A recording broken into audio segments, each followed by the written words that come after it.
ആഗ്രഹങ്ങളും പ്രതീക്ഷകളും ബാക്കി വെച്ച് ഈ ഭൂമിയിൽ നിന്നും യാത്രയായ മനുഷ്യരുടെ മരിക്കാത്ത ഓർമ്മകളോടൊപ്പം നൂറ്റാണ്ടുകളോളം പഴക്കമുള്ള ഭീതിയുടെ ചരിത്രം കൂടി ഉറങ്ങുന്ന ചർച്ച് റോക്ക് സെമിട്രി.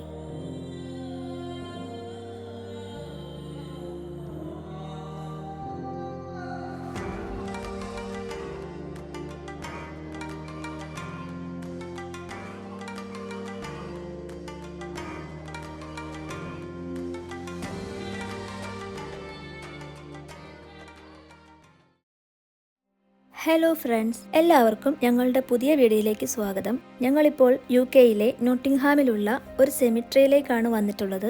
ഇവിടെ വരാനും വീഡിയോ എടുക്കുവാനും ഒക്കെ തോന്നാൻ കാരണം പുറത്തുനിന്ന് നോക്കുമ്പോൾ, അതായത് മെയിൻ റോഡിൽ നിന്നും നോക്കുമ്പോൾ കാണുന്ന ഒരു ഭംഗിയാണ്. പലപ്പോഴും ഈ സെമിട്രിക്ക് മുന്നിലൂടെ പാസ് ചെയ്തു പോകുമ്പോഴും ഞങ്ങൾ പറയാറുണ്ടായിരുന്നു, ഒരു ദിവസം ഇതിന്റെ ഉള്ളിലൊന്ന് കയറി നടന്നു കാണണമെന്ന്. എന്തോ ഒരു പ്രത്യേകത ഈ സെമിട്രിക്ക് ഉള്ളതായിട്ട് ഞങ്ങൾക്ക് പലപ്പോഴും തോന്നാറുണ്ട്.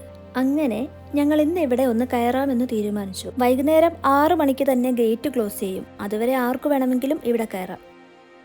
വിജനമായ ഈ സെമിട്രിക്കുള്ളിൽ ഇപ്പോൾ ഞങ്ങൾ രണ്ടുപേരും മാത്രമേ ഉള്ളൂ. ചെറുതും വലുതുമായ ഒരുപാട് കല്ലറകൾക്കിടയിലൂടെയാണ് ഞങ്ങൾ നടന്നു പോകുന്നത്. കാണാൻ ഒരു ഗാർഡൻ പോലെയാണ് ഇവരിത് ഒരുക്കി വെച്ചിരിക്കുന്നത്. അതുകൊണ്ട് തന്നെ ഞങ്ങൾക്ക് അത്രയ്ക്ക് പേടിയൊന്നും തോന്നിയില്ല. ഇവിടെ ഒരു കല്ലറ കണ്ടു. ഡൊറോത്തി എന്ന പേരുള്ള ഒരു കല്ലറ. ഡൊറോത്തി മദാമ എന്നൊക്കെ സിനിമയിൽ കേട്ടിട്ടില്ലേ? ഇത് കണ്ടപ്പോൾ അതാണ് ഓർമ്മ വന്നത്. എവിടെ നോക്കിയാലും കുറെ മരങ്ങളും ചെടികളും ഒക്കെയാണ്. മരങ്ങളെന്ന് പറഞ്ഞാൽ പലതരത്തിലുള്ള മരങ്ങൾ. പിന്നെ ഒരു പ്രധാനപ്പെട്ട കാര്യം എന്ന് പറയുന്നത് ഇവിടുത്തെ വൃത്തിയാണ്. എന്ത് വൃത്തിയായിട്ടാണ് ഈ സെമിട്രി അവർ സംരക്ഷിച്ചിരിക്കുന്നതെന്ന് കണ്ടാൽ മനസ്സിലാവും.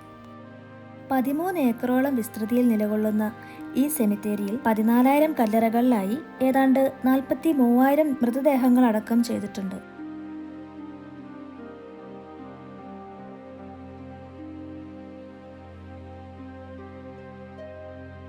ഈ കാണുന്നത് 100 വർഷം വരെ ജീവിച്ചിരുന്ന ഒരാളുടെ കല്ലറയാണ്.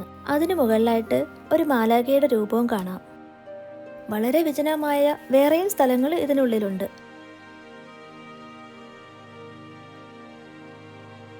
ഇത്രയും ശാന്തമായ ഈ സെമിത്തേരിക്ക് കൊടിയ ഭീകരതയുടെ ഒരു ചരിത്രം പറയാനുണ്ട്. നൂറ്റാണ്ടുകളുടെ പഴക്കമുള്ള ചരിത്രം.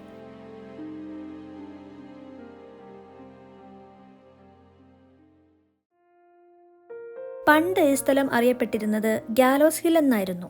അതായത് കുറ്റവാളികളെ പരസ്യമായി തൂക്കിലേറ്റിയിരുന്ന സ്ഥലം. ഗാലോസ് എന്ന് പറഞ്ഞാൽ കഴുമരം അഥവാ തൂക്കുമരം എന്നാണ് അർത്ഥം. ഈ കാണുന്നതാണ് ആ സ്ഥലം.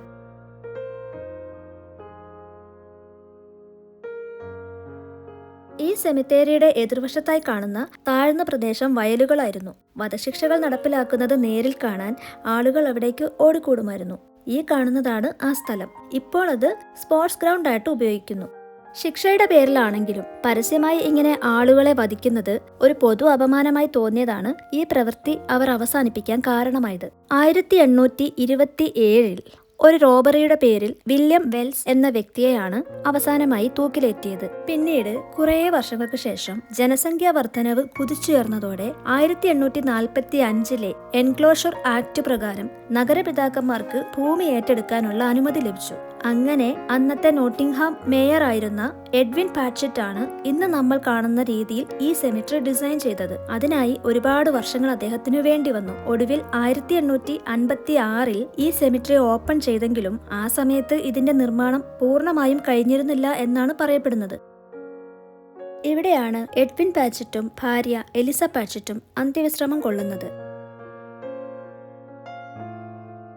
അദ്ദേഹം നോട്ടിംഗ്ഹാം മേയർ മാത്രമായിരുന്നില്ല, അന്നത്തെ അറിയപ്പെടുന്ന ഒരു ക്രിക്കറ്റ് താരവും ഒരു ലോയറും കൂടിയായിരുന്നു. അദ്ദേഹത്തെ കൂടാതെ ധാരാളം പ്രശസ്തരായ മറ്റു വ്യക്തികളെയും ഇവിടെ അടക്കം ചെയ്തിട്ടുണ്ട്. ഈ കാണുന്നത് 100-ലധികം യുണിക് ബിൽഡിംഗ്സ് ഡിസൈൻ ചെയ്ത വാട്സൺ ഫോദർഗിൽ എന്ന ആർക്കിടെക്റ്റിന്റെ കല്ലറയാണ്.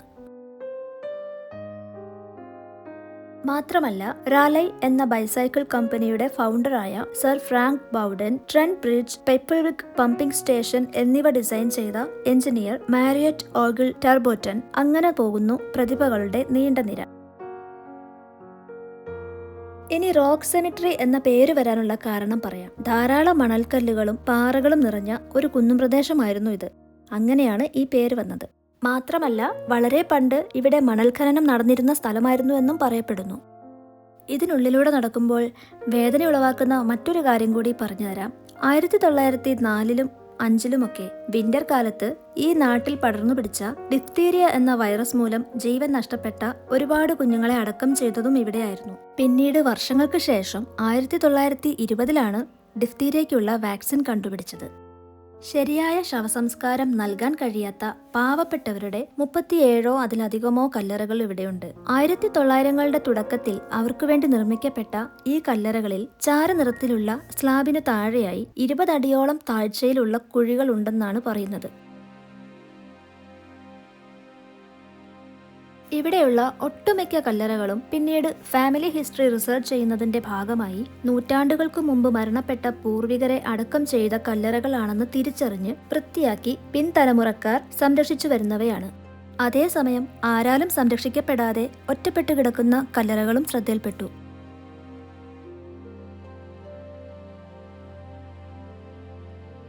ഇത്രയും വലിയൊരു സെമിത്തേരി ആയതുകൊണ്ട് തന്നെ ഇത് മുഴുവനായിട്ട് കണ്ടു തീർക്കാൻ പറ്റില്ല.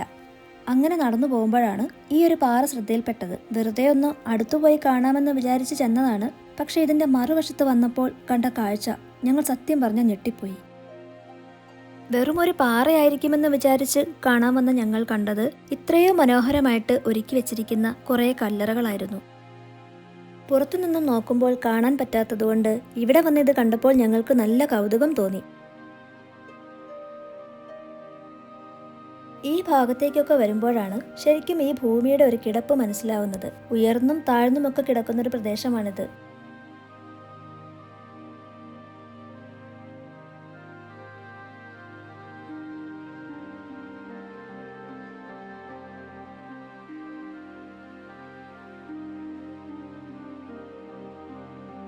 ഈ വഴി ഇറങ്ങി ചെല്ലുമ്പോഴാണ് മുമ്പ് പറഞ്ഞ എഡ്വിൻ പാച്ചറ്റിന്റെ കല്ലറയുള്ളത്. അങ്ങനെ ഇത്രയും വലിയ ഈ സെമിത്തേരി ഞങ്ങൾക്ക് കാണാൻ പറ്റുന്നത്രയും ഒക്കെ ഞങ്ങൾ നടന്നു കണ്ടു. അതൊക്കെ നിങ്ങളെ കാണിക്കാൻ കഴിഞ്ഞതിൽ ഞങ്ങൾക്ക് സന്തോഷമുണ്ട്. അപ്പോൾ ഇതുപോലെയുള്ള ഞങ്ങളുടെ വീഡിയോകൾക്ക് ഇനിയും നിങ്ങൾ സപ്പോർട്ട് ചെയ്യുക, സബ്സ്ക്രൈബ് ചെയ്യുക, ലൈക്കും കമൻറ്റും ഷെയറും ഒക്കെ ചെയ്യുക. ഈ വീഡിയോ എല്ലാവർക്കും ഇഷ്ടമായെന്ന് കരുതുന്നു. അപ്പോൾ അടുത്ത വീഡിയോയുമായി വരുന്നത് വരെ എല്ലാവർക്കും ബൈ.